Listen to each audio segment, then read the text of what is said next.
picked these passages as an example of law, Yes. of godly law that He has.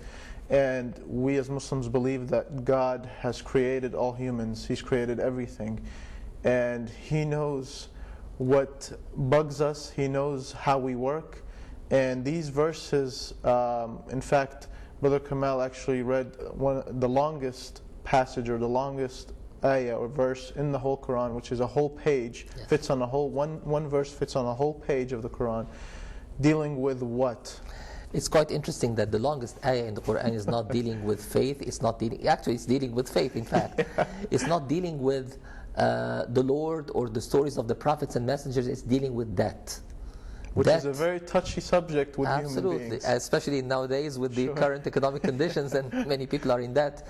But God the Almighty is linking, and this is a very beautiful way of interweaving daily interactions with faith, because a believer does not have a dual personality. The personality of the believer goes only in one way, whether he's worshiping God, dealing with his family, or dealing with others, buying and selling and so on. It's the same personality. So you find, for example, God the Almighty telling us about usury, which is lending and borrowing with what's called interest, which is forbidden in Islam, as it was forbidden in other books, by the way. In Judaism and in Christianity, this practice is forbidden. And God, when He warns us about practicing this evil practice, He's telling us this is not part of faith. So if you are faithful, if you fear God, do not do that. So it links faith with financial interactions. And then God the Almighty tells us how to conduct a debt. If there's going to be a debt between two people, it has to be written, and there has to be two witnesses signing on that contract. And what are the conditions of these witnesses, and how we can ensure that the witnesses... In great detail. Absolutely. It's a very long ayah. And if the witnesses are not available, what are the exemptions from that rule, and how to guarantee the rights of the different parties to that transaction?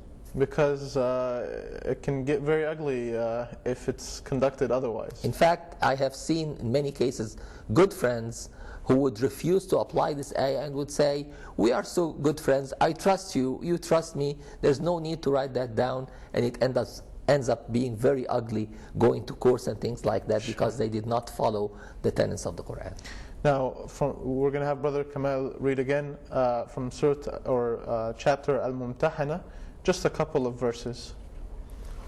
أعوذ بالله من الشيطان الرجيم بسم الله الرحمن الرحيم لا ينهاكم الله عن الذين لم يقاتلوكم في الدين ولم يخرجوكم من ديارهم أن تبروهم وتقسطوا إليهم إن الله يحب المقسطين إنما ينهاكم الله عن الذين قاتلوكم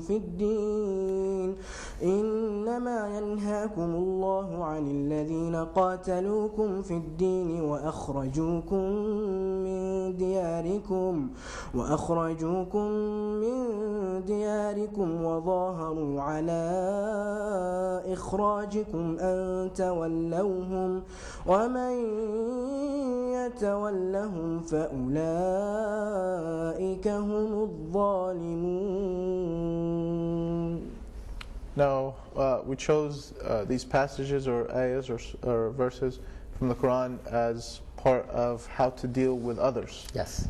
Specifically non-Muslims. Absolutely, yes. Because in the Quran it tells you how to deal with your parents, it tells you how to deal with friends and family, with debt. This is a part that tells you how to deal with, or a general rule of telling you how to deal with non-Muslims, yes. which is... And it's a very interesting ayah. It's very much applicable as it was 1400 years ago, as it is applicable today.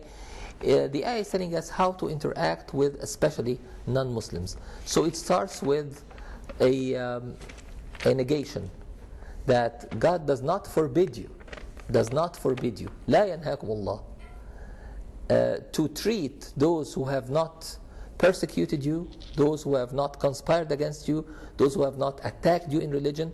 God does not forbid you from being kind, fair, and nice to them, because God loves those who are fair and just. So out of fairness and justice, the norm is to be kind and nice to everyone.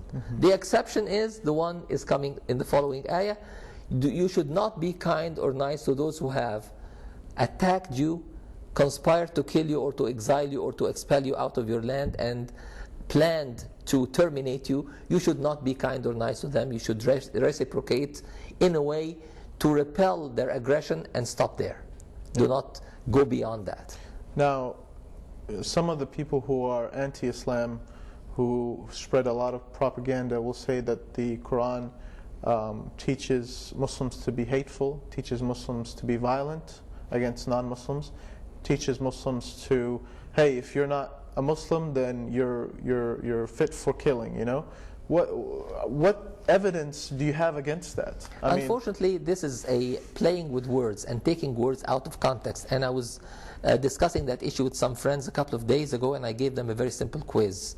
And they were mostly, they were all Muslims. Many of them were native Arabic speakers, and I asked them a very simple word, a simple question about a simple word, an-nas, which can be very simply translated as people.